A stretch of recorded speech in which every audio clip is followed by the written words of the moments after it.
Good morning, everyone. I am Ernesto Bird, and I'm the publisher of New Hampshire Business Review, and it's my pleasure to welcome you to today's New Hampshire Business Review webinar, Death, Taxes, and Fire Sales, Why Business Transitions Go Wrong and How to Prevent It. Thank you for joining us, and thank you to our sponsor, Sheehan Finney. Today's speakers will be Mark Bartram, attorney, shareholder at Sheehan Finney, Nicole Raftopoulos, CEO and founder, Envest Financial, Valerie Neville, Senior Vice President and Senior Financial Advisor and Fiduciary Consultant of Ledyard Bank. Valerie is also a New Hampshire attorney, and I'll be your moderator today. Our format will be all our panelists are going to join us right now. Welcome, everyone. And we'll be going through some slides and they'll all be speaking to them. I encourage you as the audience to ask your questions in the Q&A function here, and we will take a Q&A period at the end to get to all of those. But to get started, welcome. And Mark, I think that you're going to lead us off. Let me swap screen shares to you. Thanks, Ernesto. Bear with me apologies, 1 second.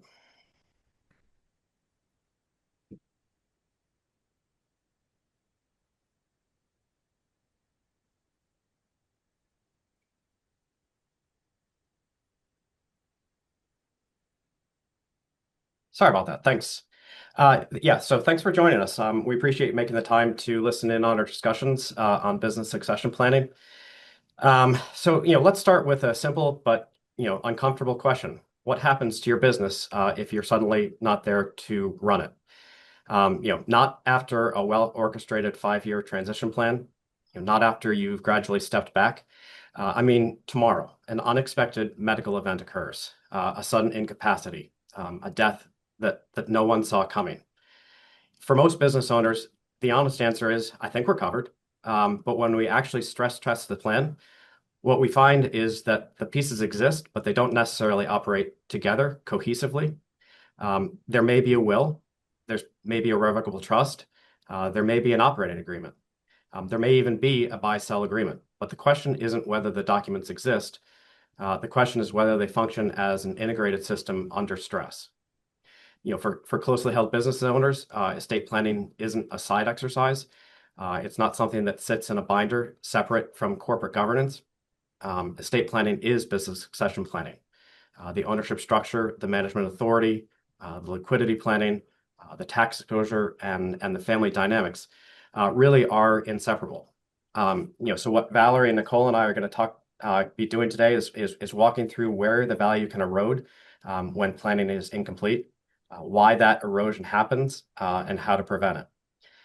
The objective isn't complexity, it's clarity and protection, both value and emotional, family and business partners alike. Let's talk about what we actually see when a triggering event occurs. An owner dies or becomes incapacitated. Immediately, there are operational questions. Who has authority to sign checks? Who controls the voting interests? Who has access to accounts? Who can make binding decisions for the company? Often, it's the trustee or revocable trust to which the membership or partnership interests were transferred as part of a funding exercise in connection with their estate planning. But that trustee probably may have no familiarity with the business, its operations, and probably doesn't want to undertake the liability that arises from trying to manage a business they know nothing about. Trustees already have a large enough target on their back without pretending that they know how to operate as a CEO of a company. But until they're able to distribute the shares of the business out under the terms of the trust, they're in the driver's seat, nevertheless. At the same time, there are tax realities. Estate taxes, where applicable, are due within 9 months. Apart from a 6-month available extension, that deadline doesn't move because the family is grieving. If the majority of net worth is tied up in an illiquid operating company, liquidity becomes the central issue.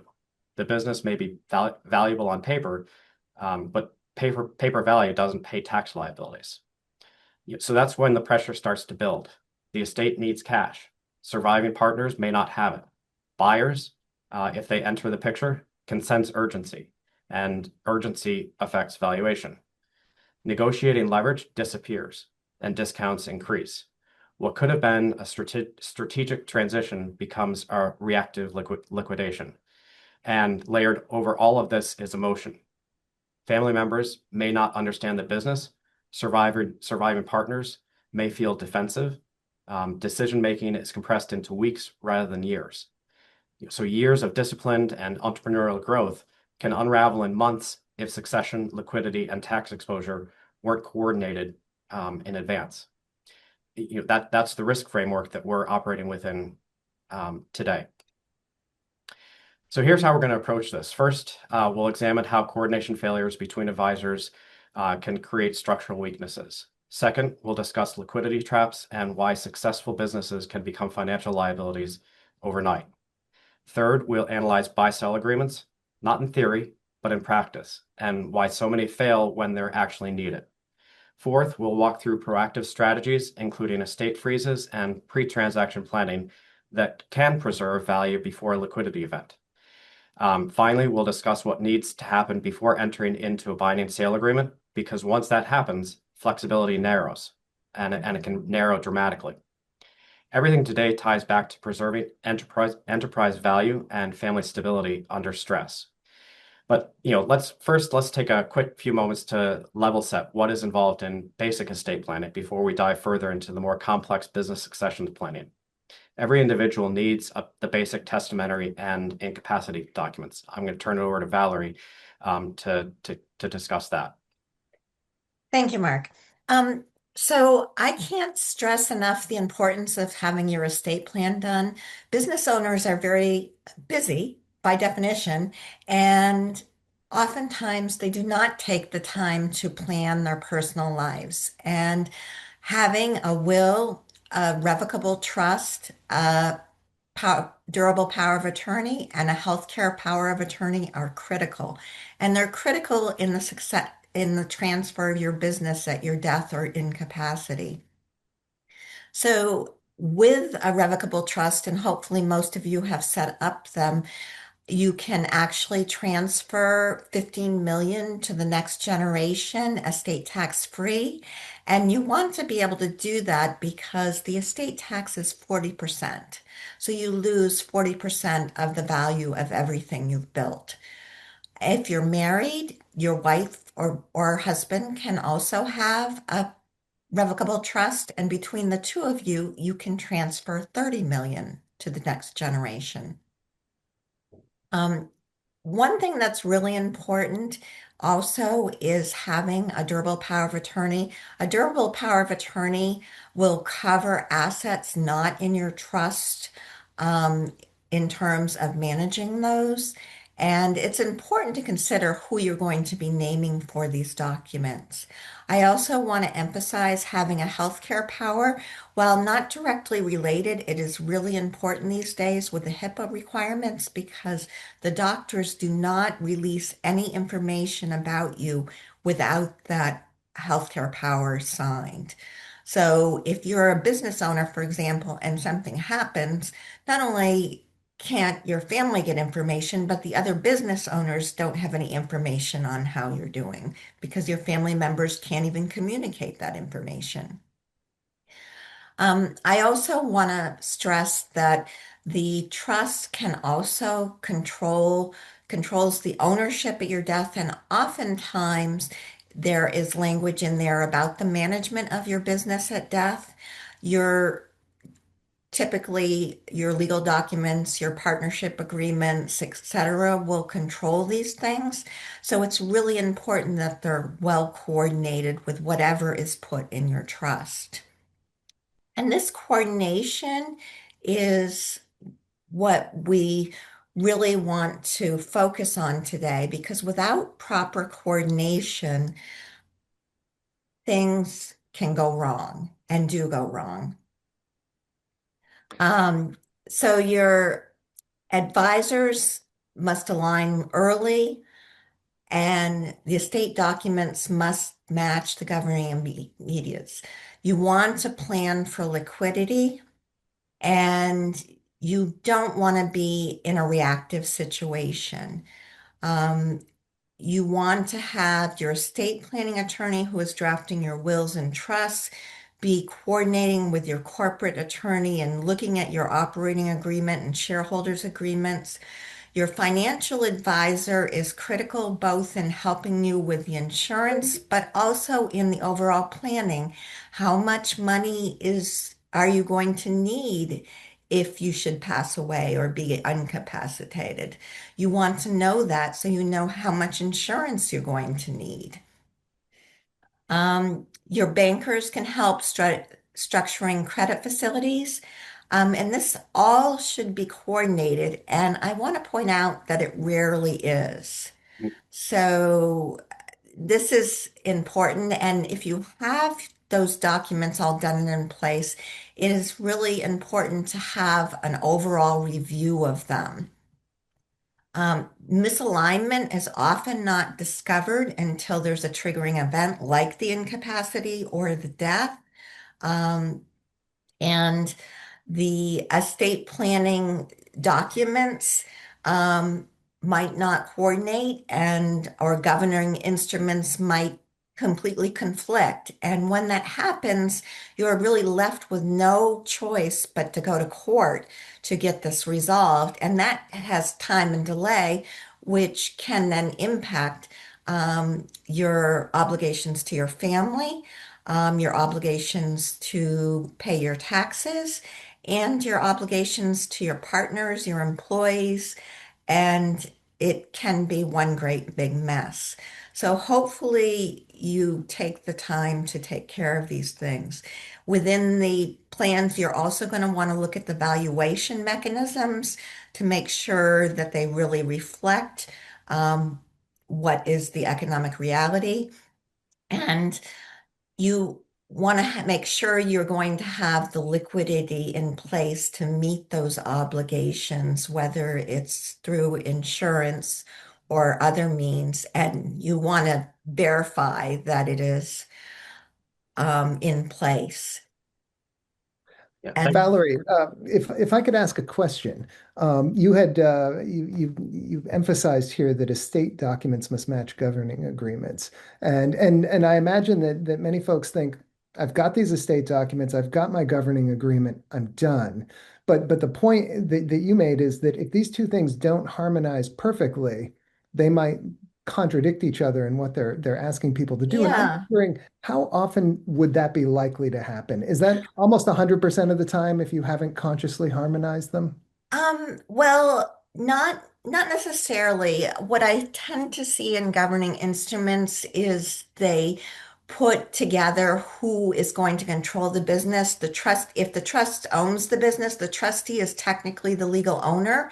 And often Mm. in there can be sort of a management advisory committee put in place. And it's important that the business, you know, it's consistent so the business will deal with that management advisory committee because if the business and the trustees get in a conflict over who's controlling what, that can be a real problem. And I'm not going to say it happens all the time or most of the time, but you don't want it to happen once because, you know, one time could be you. Yeah, one Sure. time is one time too many. Nicole, I think you see this from the financing side when liquidity hasn't been intentionally addressed. Do you want to sort of weigh in a little bit on that? Sure. And just listening to the conversation so far really makes me think of a particular client that I had worked with, and it was really a sad situation. So I had this dental client. So he was a dentist, pretty large practice, and he was in his 50s. And this is probably a few years ago, not too long ago. He was in his 50s and unexpectedly came down with cancer, unfortunately. And it was that kind of that 2 months to live scenario. Mm. So it blew up the family. I mean, obviously, you can imagine the situation. He did not have a proper succession plan in place. Um, when he came down ill, it was such a shock. It was a very short time period, and he didn't have time or the mental capacity at that point to put one in place. So at that point, he was not going to even work on it because it's a difficult thing to do. So he did pass away. He had multiple other dentists working in the practice. It was like a 13 room facility, and his wife ended up inheriting the business. And of course, she's not a dentist. She handled some of the social media marketing, um, but she was not in any way, shape, or form equipped to deal with this. And what ended up happening was they had to do a fire sale. She tried talking to some other local practices in the area, about, buying the business, taking it over. It was very difficult, believe it or not. It was because other dentists in the area, they don't have the capacity.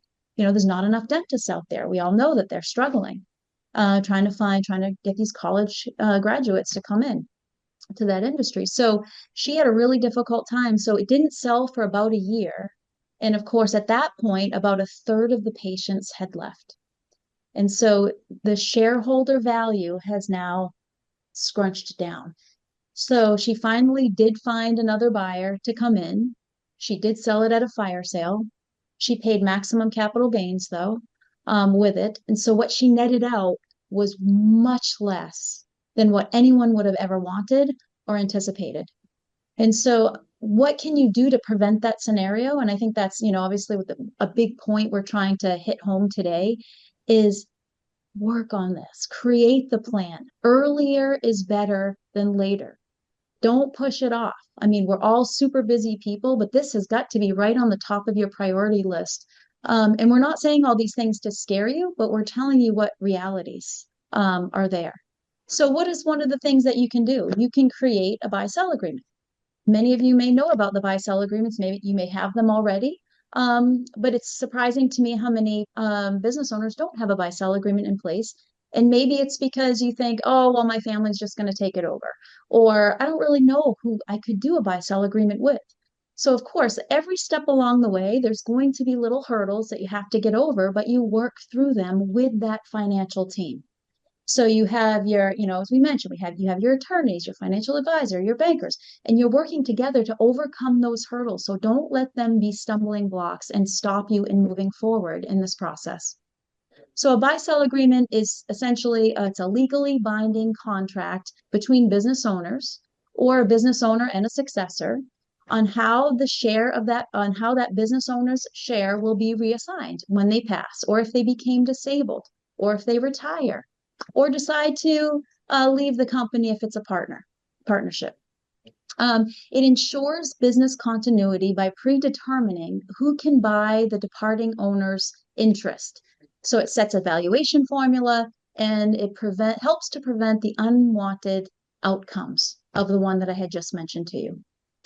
There are multiple ways. So when you create a buy-sell agreement, that's step one. You're working with your team, you create the agreement, everything's looking great. And then what? Then you also have to fund it. It's kind of like your trust documents. You can create the trust, but if nothing is titled in the trust, what good is it? It's not going to do its job until assets are titled in that trust. It's similar with the buy-sell agreement. So how do you fund a buy-sell agreement? There are multiple options. A very common way is utilizing life insurance. There are different types of life insurance policies. You have to predetermine the amount that you want to purchase for life insurance. So you have to get a valuation for that business, or at least doesn't have to be a full-fledged formal valuation, but to come up with a number. And so life insurance can be utilized. And I could go down a long rabbit hole of all the different types of policies and the pros and cons, and I'm not going to do that. But know that there are lots of options there that are very attractive. But not every option works in every scenario. Besides life insurance, you can utilize what's called a sinking fund.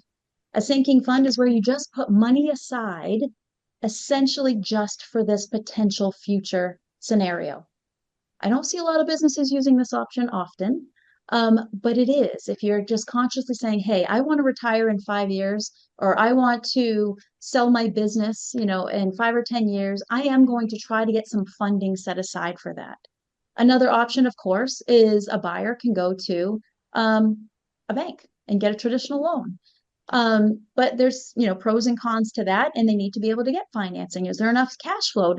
Can the business support a loan and pay a new owner and all of those things that go along with that. But that is an option. And also, of course, cash flow from the business can go to pay a previous owner or family or an estate if needed, essentially cash flow. A lot of times, though, it's multiple options. It's not just an insurance policy or just a bank loan. It can be multiple options that you use to put together, which is why planning is so important because you can really create a nice structure. And when you do that, it sets everyone at ease. It sets the family knowing that, gosh, if my husband's the breadwinner and everything is tied up into this dental practice, if something happens to him, I'm financially okay. If he did have partners at other dentists, they would say, oh my goodness, if something happens to one of us, at least we know the business can continue, the partners can continue running it, and my family will be taken care of. Yeah. Or if you don't want to bring in a family, you can make sure you have nice a way of funding it so you can retire and reap the rewards of your labor building that business, and yet you're setting up your family for success, that next generation. Yeah, Nicole, thank you for that. That was very in-depth and good. I just wanted to mention that I had a case where they had buy-sell agreements and they thought they had insurance in place, but the partner didn't have it funded. And what ended up happening was when the owner died and his spouse was to get the insurance didn't come in. And she was forced to liquidate her personal assets and incur a huge capital gain in order to do that, in order to pay the tax. So I would emphasize not only having that buy-sell agreement and getting that insurance, but verifying that it is being funded every year. That's such a great point because it really isn't a one and done solution or scenario. So you don't just create the buy sell agreement, get it funded. Oh, good, that's in place, and I don't have to ever think about it again. As we know, life brings changes. Your business may grow beautifully, it may not grow. You may have different owners that come into play. Maybe the family that you always thought would take over for you one day has no interest in taking over. So things change. So, because of that, you constantly do have to re review your buy sell agreements and how they're being funded. So every couple, 3 year, 3, 4 years, you just pull it back out. Or if you have an event that, big change happens, perfect timing. Use that time to re-review. Work with your team, your financial team. It's so important. And then let them provide that guidance on, okay, this is what's happening now. What adjustments do we need to make? You may need to make those adjustments in your other documents, your trust document. You might have to amend it because again, those are not one and done documents either. When you want to make an adjustment, you just create an amendment. And so that was a really important thing Valerie just mentioned because part one is creating it and getting it funded and taking care of. Part two is the maintenance and the ongoing adjustments that are needed. Nicole, are there any triggers that a business or an owner would encounter that would indicate this is the right time to do that? Let's say generally you're going to set that 2 or 3 year cadence for that, but what about are there specific things that happen in business that you just automatically have to revisit this? Yes, my mind goes to not the best triggers, because hopefully you're doing it on an ongoing basis. But a trigger, which comes to my mind, could force you to look at these things. And a trigger could be such as a divorce or a disability, that's unexpected and maybe wasn't planned for. Um, I do have another quick short story where I had an advisor in my industry who had built his own business and he was playing golf one day and had a stroke. And now to this day, he's in a nursing home and he lives paralyzed. He's actually doing really well. He is unbelievable. However, he's not able to work. And he did have an agreement with a succession plan in place with another advisor. And that other advisor, they had just redone it, re-looked at all the values, refunded it, everything was set to go 6 months prior. It was all set in stone. And this particular advisor decided that they did not want to deal with it because of a disability. And so what he tried, this successor decided that he wanted to lowball said, you know what, you're in a tough predicament. Sure, I'll buy your business, but I'm going to pay you 35% less. And so the advisor that was impaired basically was in no position to fight him. He couldn't go to court. He couldn't fight him on it. So he had plan B in the back of his mind and plan C. And basically, well, if this didn't work out, I'm going to call somebody else. So he basically called us and we ended up purchasing his business. And we honored his original arrangement with that other potential successor, because that was the honorable thing to do.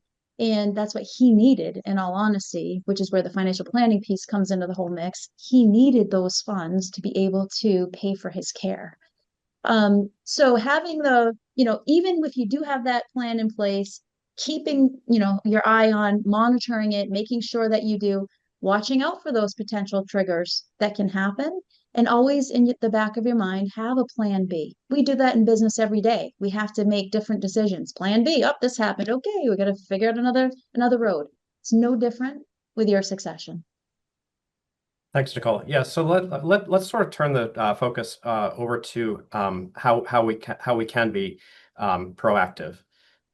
So if before we get to these crises, what sort of planning strategies can we implement?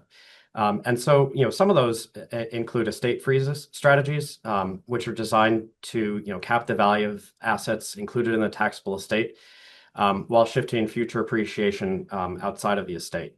So, at a high level, that may involve transferring business interests to irrevocable trusts, structuring grantor trust sales, implementing gifting programs, or recapitalizing equity to separate voting from non-voting interests. The mechanics matter, but really what matters more is the timing.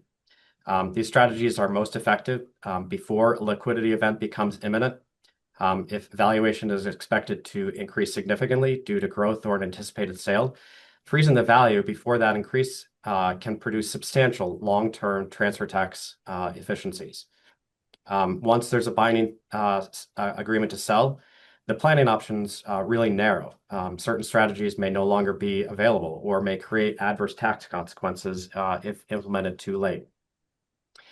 So the window for flexibility exists before negotiations are finalized.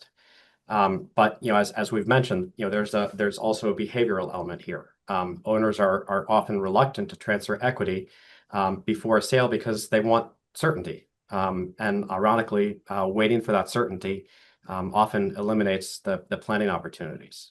The earlier the planning conversation begins, the more options and strategies that we have available in our toolbox. So let's keep talking about the proactive planning. Estate tax freezes are designed to cap the value of assets included in taxable estates while shifting future appreciation outside the estate. So let's assume that a business owner is in early sale discussions. Maybe there's serious interest. Maybe a letter of intent is being drafted. The critical point is this: once a letter of intent is signed, flexibility really narrows. Valuation starts to solidify, tax consequences become more predictable, and certain estate planning strategies may no longer be viable, or they may lose efficiency. So, if you're considering trust funding, freeze strategies, or structured gifting, those conversations should occur before the negotiations mature. So, Valerie, from your perspective, what's the most common planning mistake you see at this stage? Well, I think the most common mistake I see is not doing the planning on the personal side. And what we're really looking at on the personal side, if you're selling a business, is looking at, what's your cash flow going to be like? Does the sale of the business meet your cash flow needs in terms of how it's financed? We're also going to be looking at your taxes. Are you going to sell it all at once and have a big sale in a certain year? And if so, how can we minimize those taxes? For example, if you have some charitable intent, we might suggest setting up a charitable trust that would give you some income flow, but you'd also get a large deduction to help offset those taxes from the sale of the business. So having the coordinated strategy and having it meet your personal goals.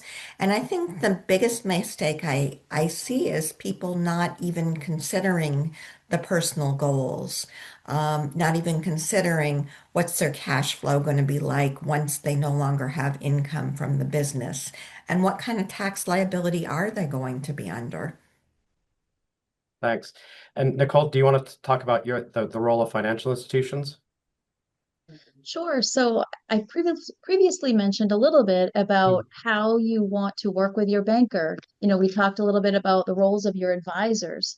Well, the roles of the financial institution are part of that whole advisory kind of team that you want to put in place. So when you're running your business day to day, you need a strong banking relationship. If you're lending, if you're growing, you're doing any M&A activity, you need your bank to be there with you hand in hand. It's the same thing during succession. Are they the one that's going to be there to be able to provide some funding in the future? So you need that strong banking relationship. Of course, we talked about insurance. So insurance is always like the last thing that people want to talk about. Understandably, it's not my favorite thing either, but unfortunately, it's really important. So different insurance companies have different specialties. So understanding and talking with someone who understands the insurance realm is very important to be a part of the team. The financial advisor outside of an insurance company, working with a financial firm to help you on that personal planning, on that transition planning financially. That's important. So you've got all of these different financial institutions that play a huge role right along side by side of your financial team, of your advisory team, I would say. Yeah. Thanks. And Valerie, talk to me a little bit about how, as a corporate fiduciary, you guys are looking, what are you looking for in the instruments to sort of deal with the various fiduciary issues? So, trustees are under a duty not to breach, and they are held to very high standards, and the liability can be covering a loss. So they're very hesitant to take on risky sorts of propositions. And as most people know, running a business can be a risky proposition.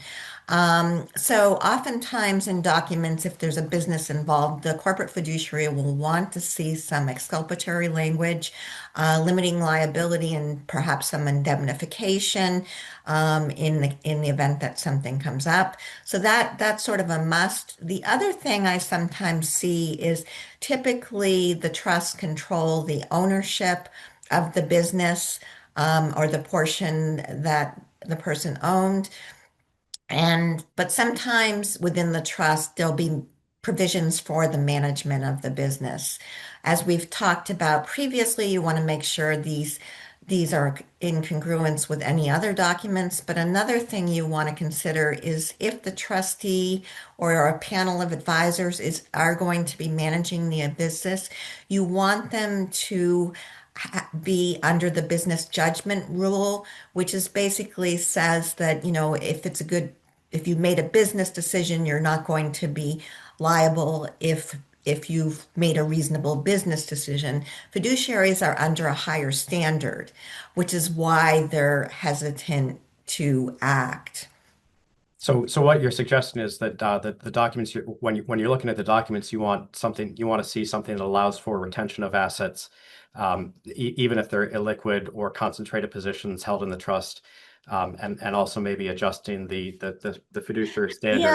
Yeah, Mark, that's a good point as well. So the documents, trustees are under a duty to diversify your holdings, and oftentimes the business is an overconcentrated position. Maybe it's 50% of the total value of your wealth, maybe more. And under the law, the trustees have a duty to diversify, which would be sell that business. You want to have language in there so that they can retain the business and operate the business if necessary. Thanks. Yeah, I agree. And what I found in drafting these documents is even with some of that additional language, the trustees are still looking for releases and indemnifications from the beneficiaries to really sort of give them both the belts and the suspenders in terms of being able to maintain that illiquid or concentrated position. Yeah, yeah, and that is understandable because running a business, you never know what's going to happen. And trustees are often not in the business of running businesses, which is why you really want to have an advisory panel or have your business documents say what happens should something happen to you and have that succession plan in place. Because the stronger that plan is in place and the more of that that's done, the more likely the trustee will be willing to serve as your trustee if you have designated a corporate trustee in your documents. Yeah, thanks. Appreciate I that. agree. I was just going to add, and having that specific language, not leaving any particular area too vague, and just saying, oh, well, the trustees can figure it out or the heirs can figure it out. I find that that's where a lot of problems can come in, if you're giving them too many decisions to make. So if you have wishes, making sure that you're putting specific language in your document because carrying it out, it'll create a little bit more peace among the people who are carrying it out. Great. So let's shift to some of the let's take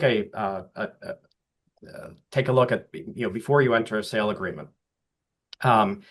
And so let's assume a business owner is in early sale discussions. Maybe there's serious interest. Maybe there's a letter of intent being drafted.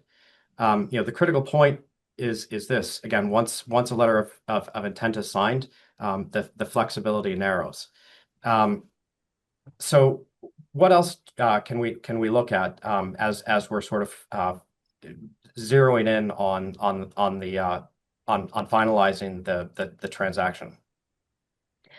I think this is the time to meet with your financial advisor because once you know approximately what the business is worth and are thinking about how you might be structuring, the buyer might be structuring the financing, whether they're going external and going to the bank or whether you're doing owner financing, you want to look at the whole thing. And again, back to what I said before about the tax consequences, look at how that is going to end up and see, are there ways that you can minimize the taxes? You don't want to be paying a large capital gain if you can avoid it. Yeah, thanks. And Nicole? Looking at, I think the slide that you're showing is really focusing a lot on the tax situation, but structuring the sale, whether it's a stock sale or asset sale or a combination, negotiating those items, would be part of, the ultimate tax result. But here, creating those trusts, I think is the point here in advance. And I think if there's any point that that we're all trying to get across is that the earlier planning, the better. You don't want to be doing like, okay, you know what, I've had it, now I'm ready to sell. And then you're making decisions kind of on the fly or out of just exhaustion instead of saying 5 years in advance or so and say, the time's coming. And so what do I need to do today to make it the most profitable, bottom line profitable, meaning reducing taxes and smooth transition for all around. And so doing some of these things in advance, like I really have some charitable endeavors. There's certain organizations that I absolutely want to support. How can I do that in conjunction with selling my business? So maybe I create that charitable trust and do some planning again, so we can do those two things hand in hand. We are accomplishing some goals of yours and creating a little bit more tax efficiency on the sale. Yeah, and I just want to add, this is the time to coordinate with your advisors, as we mentioned before, and your CPA should be part of this conversation, your financial advisor, because you're going to want to look at what kind of income you're going to be able to generate for yourself and is it enough?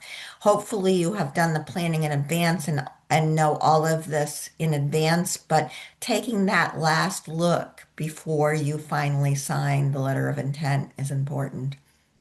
Great. Great. Mark, on this slide, you one or Oh, on sorry. one of the previous slide there, one of the things that you highlighted was the timing of the valuation.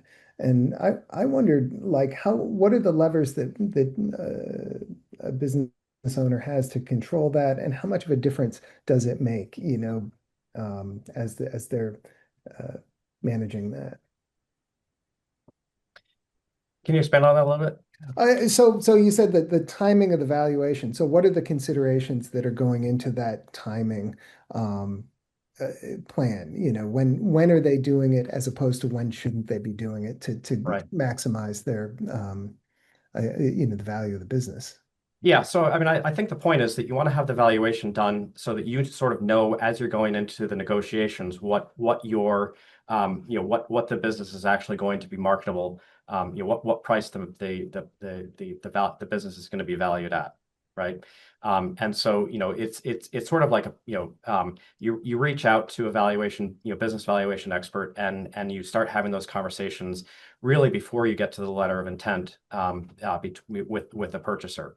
Because if you don't know what the business is worth and the purchaser thinks they know what it's worth, you want to sort of have that in your back pocket to Mhm. have those discussions.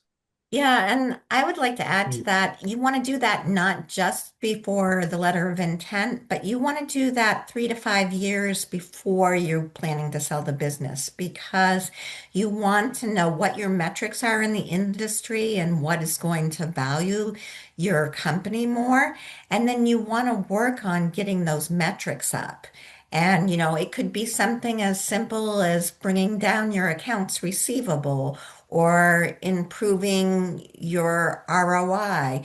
There are many, many metrics that businesses, and it does vary by industry and business. So it's important to work with an advisor who can find somebody to advise you within your specific field so you know what it's worth and you get the most value out of it. And hopefully, you also are doing, that regardless of whether you're ready to sell your business or not. I find that many business owners do. And the reason is, well, what happens if, as the scenario Nicole said, something happens and you have a stroke or something? So if you know these and can get your valuations up, it makes your business more attractive. It helps your business grow and it'll help you be better positioned when you do sell it. And the one addition I'll add to that is it'll take some of the emotion out of what you think your business is worth versus what it could be sold as. So a lot of times, it's a very close to the vest asset for us business owners. And so we can be a little bit distorted in what we think the value is worth. So having those values, going through that process in advance as Valerie mentioned, will help you really get the understanding. Okay, this is, come to terms of what it's worth. You never know. Maybe it's more than what you think. But of course, the buyer has an impact on that, whether it's a synergistic buyer where they really align in your industry and it's a piece that they can just take it and grow versus an estate plan sale. You're going to get very different values on those depending on the buyer. So I'll put that there out there as well. Well, it really sounds like getting that valuation far in advance too, and then working on it, just like if you went to your doctor and got a checkup and learned that you had these areas of your health life to work on. It can make a huge difference. Yeah, and you make a good point, Ernesto, because meeting with your financial advisor, meeting with your business advisors, this is like an annual thing that you should be doing. I when I meet with other clients, it's time for your financial checkup. I mean, everything may be in place, but we find a piece there. We work on it a little bit at a time. So if anything happens at any time, they're in really good shape. Yeah. So so let's leave folks with some practical questions, rather than abstract theory. And so, a couple of questions I think we want to leave you with. First one is, if you can't clearly articulate your succession plan in plain language that you understand and that others might understand, that's probably a signal that it needs to review. If your buy-sell agreement hasn't been evaluated for funding adequacy in the last several years, that's another vulnerability. If your estate documents and governing agreements haven't been reviewed together in a coordinated meeting, there's a structural gap there. If you don't know how estate taxes would be paid without selling the business under pressure, that's another red flag. Succession planning isn't about pessimism. It's about stewardship of the business. And the goal is pretty simple. Your family should inherit value, not problems. Your business partners should inherit clarity instead of conflict. And your business should retain negotiating leverage even in moments of stress. So proactive coordination really is the difference between preservation and erosion. With that, we'll turn it over for questions. Great, thank you all. And let's start with some more. Just I think we'll end up circling back to some of the things that you talked about, but maybe more in depth with some practical experiences that you've seen other people have. And where I wanted to start was, what's the most common blind spot that you think you've run into with business owners? And I think this will be helpful for them in terms of thinking about where might I not be looking. Like especially because if I think I've got this all together, where might I be wrong? Yeah, well, I think I've stressed this from the estate planning, and it's just sort of not doing it. Um, you know, you would be surprised at how many people don't have an estate plan put in place. It's something, they're young, they're healthy, you know, nothing's going to happen. I can do it later. And I agree, it is not a fun process to go through, let's be Right. real, but it's something, once it's done, it's like a burden is lifted. Right. So I think doing the estate plan, if you don't have one in place, is critical. Right. And I think, Ernesto, to Nicole's point earlier, some life insurance is a really good solution to deal with death. Her scenario where she was dealing with someone who didn't die, so didn't trigger the death benefit under the life insurance policy, but instead suffered a stroke, and so suffered from the disability. And so, we can sort of structure the financing of continuing the business in the event of a death by virtue of triggering the death benefit under the life insurance policy. It's a little more challenging when someone, and I think we can all agree that more people suffer. Well, I mean, not more, but a fair number of people suffer from incapacity before they die. And so really, I think one of the blind spots that people need to focus on is, how are you going to address the liquidity needs in the event of a medical incapacity? Yeah, and disability insurance is one option for yourself, but that's only going to replace what you were being paid in salary if you were even taking a salary from your business. And so I think a key point is having that succession plan in the place. That actually will build the value of your business if you were selling it, if you have a successor plan in place. Have your key employees know who would take over if something happened to you. Make sure they're trained to be able to do that. And I find sometimes after people have gone through this process and had those people in place, they find they can actually take a day off and not have to worry, which is wonderful. Yeah, and I think Valerie raises a good point that if you can take a day off, or maybe 2 days off periodically, and see how the business operates without you during those days off, instead of working 7 days a week and sort of making sure that everything is under your control, start figuring out sooner and earlier, who can you trust to actually run the business while you're relaxing. Because I think, as we've all sort of been discussing, this is a lifetime of building up the value of the business and wanting to make sure that value and all your hard work has been preserved. And so I think Valerie raises a really good point. Take a day off, see how things run. Take a vacation, see how things operate. And I think, to Nicole's point earlier, not don't just rely on plan A. really do have contingency plans that address various eventualities in life.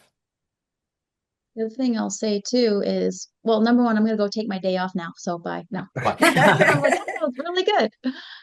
Um, but I'm sitting here thinking of some of the common things that I hear, and one of them is I don't know where to start. So you may hang up from today and just be like, okay, all that sounds really interesting, but what's my next step? Like, who do I even call? And start with your business attorney and just have that conversation with them and say, this is what I'm thinking. They work with all different sorts of businesses because some of what I hear from business owners are, well, I don't have a successor. I don't know who that would be. Yeah, So start having that conversation with your advisors, but I would start with your business attorney on that. yeah. And Oh, go yeah, ahead. I wanted to add in, yeah, and your financial advisor. So, for example, where I work, we do succession planning. We help you think about who those people could be and put in place, and we work with the business attorney to do that. So talk to your financial advisor if they're a comprehensive financial advisor. well, and I'll say from a self-interest point perspective, because I'm the trust and estates attorney, talk to your trust and estates attorney. No, I'm kidding. Because I do think that what we really try and do is focus on not having to do everything all at once, not having to sort of come in and say, okay, we're going to do your estate plan and your business succession plan and your life insurance trust and your estate freeze strategies, and we're going to throw it at you all at once. What we really try and focus on here is presenting it in these sort of manageable projects, these manageable chunks that so we'll get your basic estate planning done first, right? Plans for testamentary planning and incapacity planning. Then we can shift to talking about some of the business succession planning. Then we can start talking about some of the other more complex strategies that address the estate tax freeze strategies. So don't sort of think that you're going to retain a lawyer or talk to your business attorney and sort of have to focus, take a vacation just so you can focus on all of this all at once. Recognize that we've gone through this ourselves, both for ourselves and for other clients. And I think it's really important to sort of keep in mind, we really try to avoid overwhelming because, to everyone's point earlier, it's really easy to put the stuff on the back burner. And we don't want you to put it on the back burner because it's really important that we get things done. And so, just make sure that we're sort of managing stuff, in these, again, manageable chunks. Yeah, and I think whether whoever you choose, to start the process with, you're looking for somebody who can coordinate it for you. So you don't want somebody that's going to be working independently and not coordinating with your other advisors. You want somebody who will contact your CPA, who will help you find somebody to value your business, who will work with your estate planner. You want somebody who will work with your financial advisor. So whoever you choose to sort of go to coordinate it, and different people will play different roles, but there are people who coordinate things. And you want to make sure that once you have that in place. And then the other thing I would say is your personal plan should really drive a little bit of what you do. Taxes are important, but they shouldn't be driving what you do. You need to sit down and reflect on your personal goals. What do you want to do? And what do you want to do with that next stage of your life?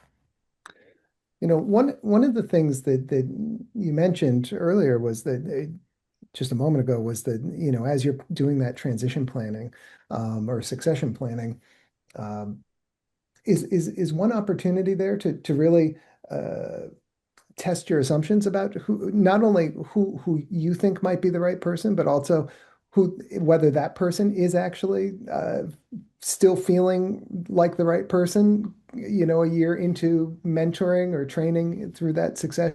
Because I can imagine some people would think, yeah, I'd love to be the boss, and then find out maybe not. For sure. Yeah, and I think those, I mean, that requires some open and honest conversations. Whether it's a child, and or someone else that's in the business that you sort of view as the next generation. those require some open and honest conversations. And sometimes, you get so busy running the business that you forget to have those conversations and to really take the moment to sit down and say, hey, where's your head? If I were to quit tomorrow, are you still on board with taking over? Or, if not, we need to have that conversation now. And again, I think that's true whether that's an individual who's working in the business or a family member. I can tell you from personal experience, there was someone anticipated that a lawyer was going to take over the practice of this aging attorney, and that lawyer had zero interest in taking over that role. They wanted to be one of the transactional attorneys. They didn't want to run the business. And yet there was sort of this notion or this assumption by the senior attorney saying, well, clearly you're going to be my successor. And the successor says, no, I'm not. And so those are the conversations that really need to be happening in conjunction with all of the other things that we've been talking about today. There's one question that we have that I think I'll just make sure that we answer. So someone stated, do you recommend regular business valuations beyond the initial succession agreement to allow for growth over time? Example, every 5 to 10 years. So absolutely. But it depends, you can't just state every 5 to 10 years. It depends on the growth. It depends on the changes of the business that would affect the value over time. It could be, a year later, you had some big, wonderful event happen. And so now that changes the value. So you absolutely do want to, and you don't have to go for, again, a full-fledged business valuation. I haven't mentioned this earlier, but we have a whole division here where we do business consulting. And my husband runs that division, and he actually does, it's not a full value, it's like a mini valuation, and he'll use them all the time to fund the succession plans and the buy-sell agreements to come up with that opinion of value that you can utilize. So it's a lot less costly, shorter time frame. He can look at other businesses that are similar to yours and that may have sold in New England or in the region to try to come up with that opinion of value. So there are ways to come up with that valuation without having to do a full-fledged, spend $50,000 for full valuation just to see if you're on track with funding those agreements. But keeping your eye on that, I think that is our point, is making sure that you're constantly you're not just looking at it once, doing it once. All of those factors, it's a working thing, a working, breathing scenario, your whole entire succession plan. And so that's part of And it. Nicole, do those mini valuations uh, also provide sort of the pieces that you might want to work on to increase the value of the business? Do they also give you that kind of report card? Yeah, so someone that does work in that realm of true business consulting, like he does, he will work with a business for 5 years and he has an entire like step-by-step program on how to raise your EBITDA or to look at, hey, if you want a synergistic buyer, meaning you want a buyer to come in who really aligns with your business, that will pay you the most for your business, here are the steps you need to take to create that value, to create the higher value. So there are programs, or, firms out there that really work with you to try to raise the value of your business over time and steps you can legitimately take from day one, which is why, Okay. again, more time you have, the better off you'll be all around when you're working on your succession plan. Yep, agreed. Thank you very much, Nicole. Yeah, thank you so much. And that brings us to the top of the hour. So I want to thank you all.